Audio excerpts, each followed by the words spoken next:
Vamos falar de novo de ACLS? Pô, de novo de ACLS? Sim, a gente vai falar sobre as novidades do ACLS 2024. E eu tenho certeza que se você ficar no vídeo até o final, você vai saber muito mais sobre isso.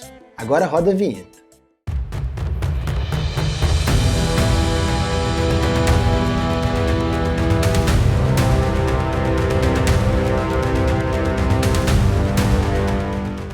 No vídeo de hoje a gente vai falar sobre as novidades do ACLS 2024. Sim, elas existem. Elas são poucas, mas são significativas. Algumas dessas novidades elas só reforçam determinados conceitos, e isso é um grande motivo de discussão entre as sociedades brasileiras que partilham do conhecimento sobre a parada cardiorrespiratória.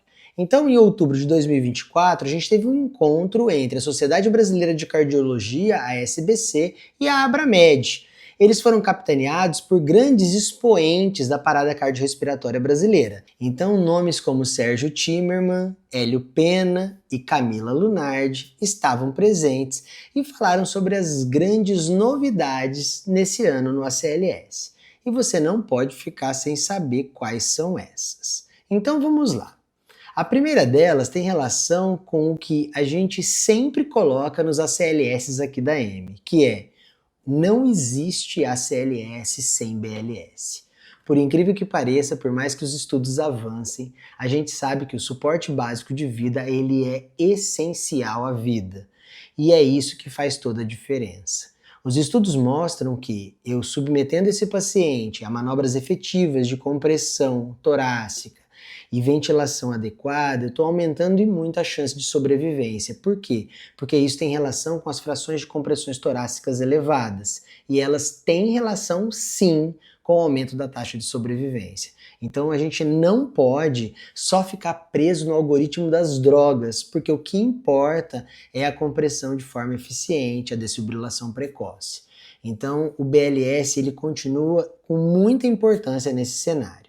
E aí a gente reforça o uso dos reanimadores automáticos, porque eles garantem sim uma força de compressão para muito tempo, muito melhor do que o humano em diversas condições, os estudos já mostram isso. Agora em condições equiparadas, a gente tem ainda a prevalência humana. Por quê? Porque os estudos ainda não são durante muito tempo. Quando a gente tiver um estudo longo, prospectivo, vocês vão perceber que os reanimadores automáticos, eles realmente são fantásticos.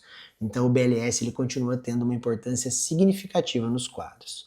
Já que a gente começou a falar de novas tecnologias, as novas tecnologias elas estão permeando aí o universo da ARRA sempre.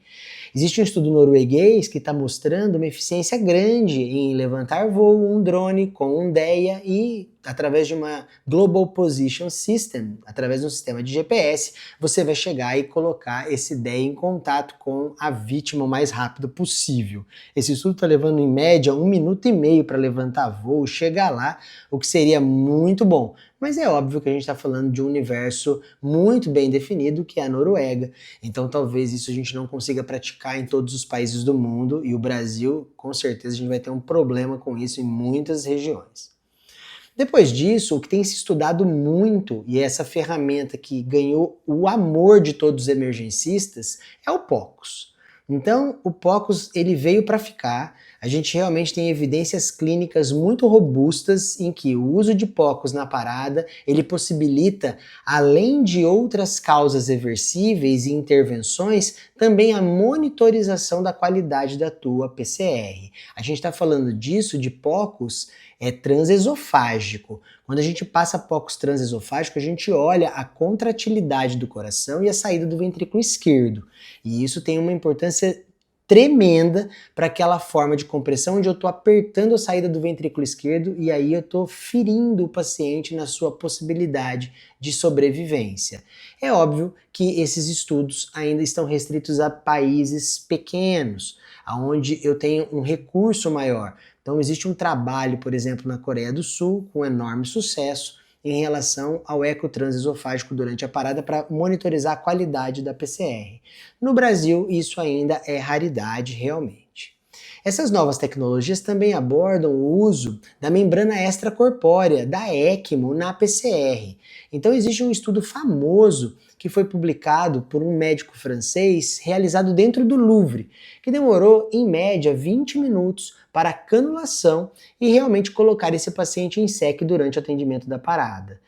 Isso vem ganhando muita notoriedade no mundo afora, óbvio que ainda os custos são elevadíssimos e a gente vai precisar entender as realidades de cada local.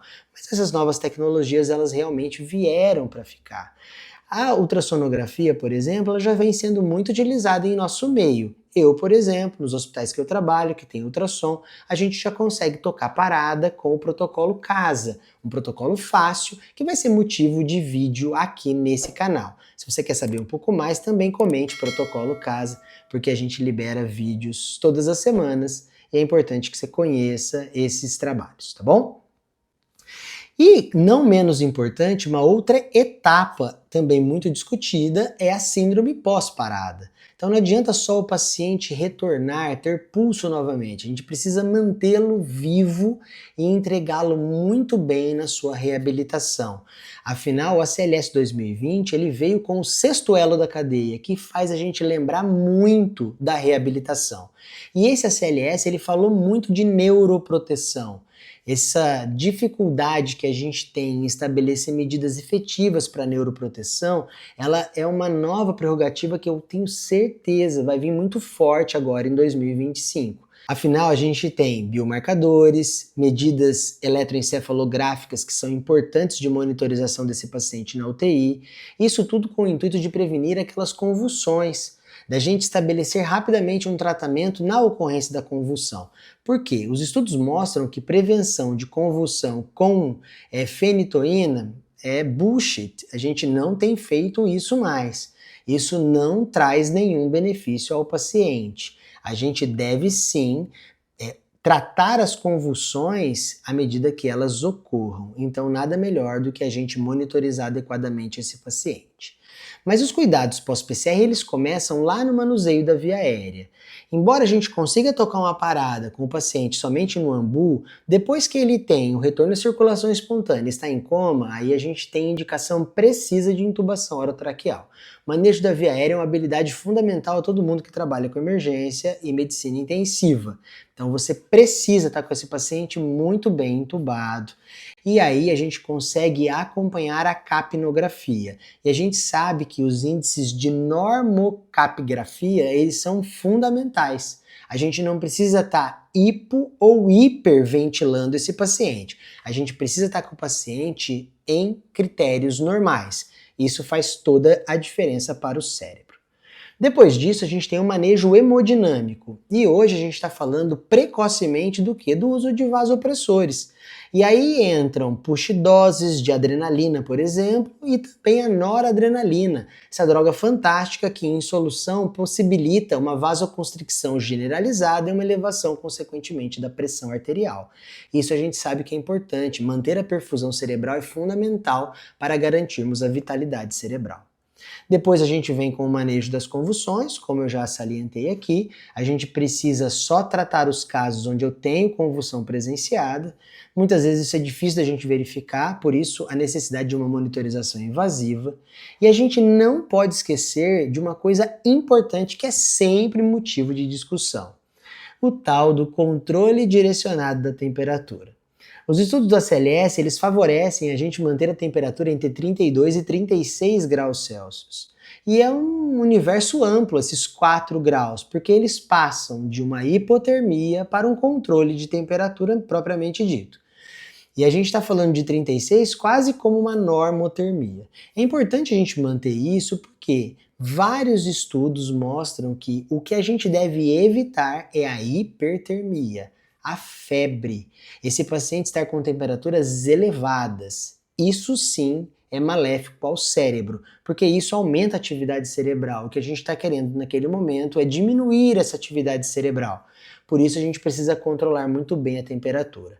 A gente sabe que esse controle de temperatura muitas vezes não é feito com antipirético, né? Dipirona não vai funcionar. O que vai funcionar é a gente resfriar o ambiente e resfriar também o paciente. Isso é muito importante e significativo. Se você quer assistir mais vídeos como esse, é só não se esquecer de se inscrever para receber as notificações assim que esses vídeos forem liberados. Também compartilhe esse vídeo com um amigo, muitas vezes ele também quer saber sobre os cuidados que ele precisa ter no paciente na parada, conhecimentos atualizados sobre isso. E também não se esqueça de deixar aqui o seu comentário, ele é sempre muito importante para que a gente responda essa questão e que a gente continue aperfeiçoando para trazer conteúdos cada vez melhores aqui para você. Um forte abraço e até o próximo vídeo. Não perca não!